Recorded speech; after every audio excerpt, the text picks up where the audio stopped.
ऐसे ही दिन गुजरते गए और 3 महीने पूरे हो गए।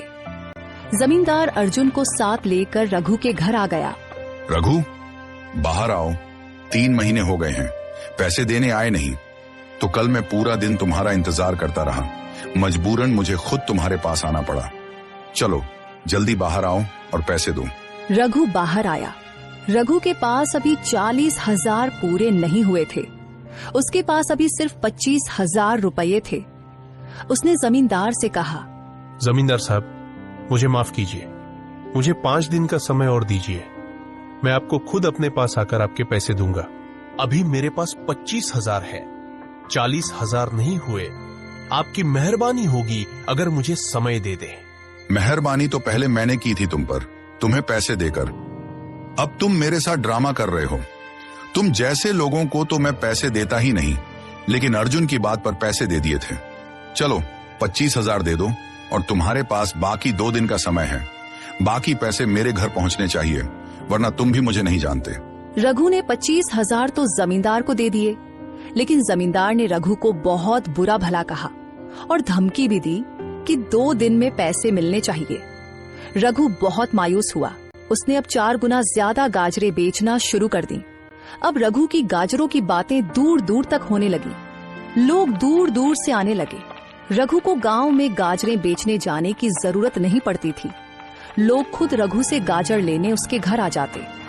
रघु देर तक सारी गाजरें लाता और बेच देता, तब जाकर वह 25,000 का इंतजाम कर सका।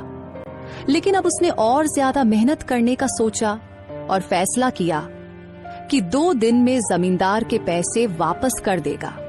उधर जब जमींदार अपने घर पहुंचा तो उसकी पत्नी बेहोश पड़ी थी। विद्या, क्या हुआ? तुम होश में हो? विद्या, उठो। विद्या। जमींदार ने तुरंत डॉक्टर को बुलाया। डॉक्टर ने चेक किया और बताया कि आपकी पत्नी के सिर में रसौली है, जिससे उनका दिमाग किसी भी समय फट सकता है। आपको उनका ऑपरेशन कराना होगा और यह ऑपरेशन भारत में नहीं हो सकता। आपको इंग्लैंड जाना होगा। डॉक्टर साहब, ऑपरेशन के अलावा क्या मेरी पत्नी ठीक नहीं हो सकती? नहीं, आपको तुरंत ऑपरेशन कराना होगा। आपके पास ज्यादा समय नहीं है।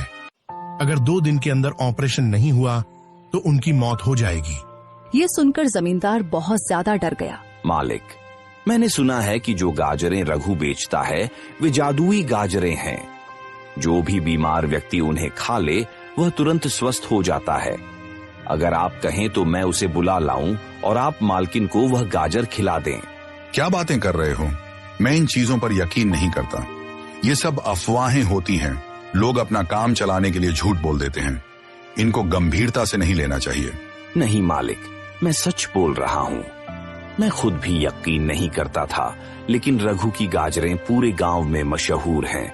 मेरा मानना है कि आप एक बार उसे बुला लें और मालकिन को वो गाजरें खिला दें।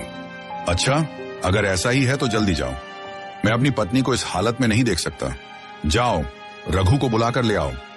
अर्जुन तुरंत गया और रघु को अपने साथ लेकर जमींदार के घर आ गया। जमींदार ने रघु से गाजर लेकर अपनी पत्नी को खिला दी। 10 मिनट में करिश्मा हो गया।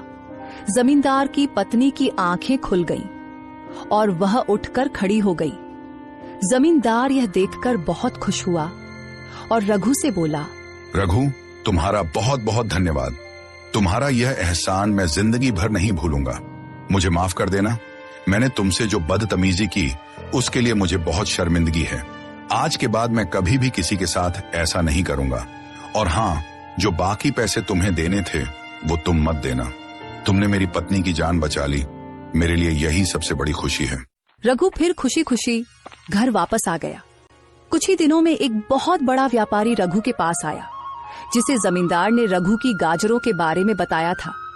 उसने 2 से 3 ट्रक भरकर गाजरें ले ली। रघु दिनों में अमीर हो गया।